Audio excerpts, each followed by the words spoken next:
За өнгөрсөн 7 хоногоос хойш цаг уурын хүрээлэнгээс энэ сарын 3-4-ний өдрүүдэд нийт нутгаар цаг уурын онц ноцтой үзэгдэл болж цас болон шорон шуурга шуурхтал иргэдийг анхааралтай байхыг сануулж ирсэн. Харин өчигдөр оройноос баруун нутгуудаас авахуулаад шорон болон засан шуурга эхэлсэн. За мэрэгжлийн байгууллагуудаас хөдөө орон нутгийн замд гарахдаа тээврийн хэрэгслийн бүрэн бүтэн байдлаа хангаж дулаан хувцаслаж шатхууны нөөцтэй байхыг анхааруулсан.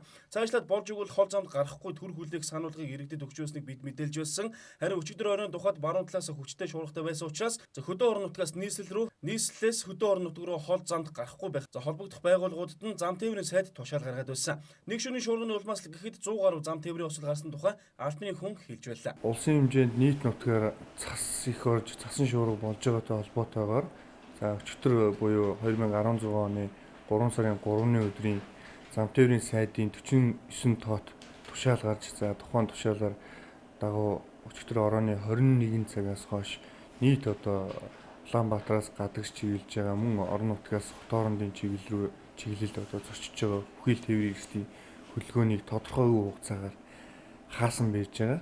За нөхцөл байдлын хувьд бол өчигдрөөс ахгуулаад баруун нутгийн одоо баруун чиглэлийн аймагуд ялангуяа Увс, Ховд, за Өөранга, Аранга гэх мэт за мөн хойд чиглэлийн аймагуд маш их одоо цасан шуургатай за гүвээ даваа зам хэсгүүд бол харагдахгүй хаагдсан гэсэн мэдээлэлүүд ирсэн байж байгаа.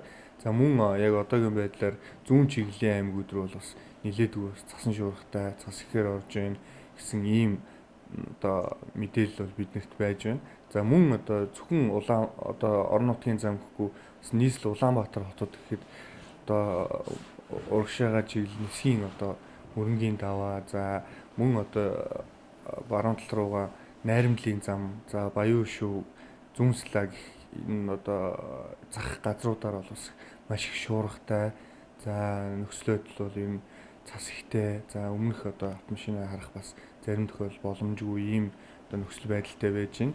За тэгэхээр өглөөнөөс хойш яг өнөөдрийн одоо энэ цагийн хугацаанд бол замын сахтайн газар бол яг эд материалын охиролтой зам тээврийн ослын 100 гаруй дуудлагыг бол хүлээн авч шалгаж шийдвэрлэж ажиллаж байна. Холбогдох газруудаас анхааруулсаар байтал зарим иргэдийн хувьд хот хооронд явж байгаад цасанд богдох явдал маш их гарсан байх юм. За их цасан шуурганы үеэр сургаггүй болсон 83 иргэний 14 нь малчин байсан байна. Тэд малаа хариулж яваад шуурган дурууд нь сургаггүй болсон байгаа юм. За одоогоор 53 иргэнийг 9-ийн долж 30 иргэнийг 90 хайх ажилд үргэлжилж байгаа талаар онцгой байдлын ерөнхий газраас мэдээлж байлаа. Мөн 61-ийн гармын орчимд оршуулгын цуваа цасанд богдсон байна. За мөн жирэмсэн эмэгтэй төрөх гэж өвдөд 61-ийн гармаас төв рүү орж ирэх замдаа машины цасанд суусан гэсэн хоёр дуудлага ирснийг нийслэлийн онцгой байдлын газар хүлээн авч аврах ангийн бүрэлдэхүүн газар дээр нь очиж ажилласан тухай албаныхан мэдээлж байлаа.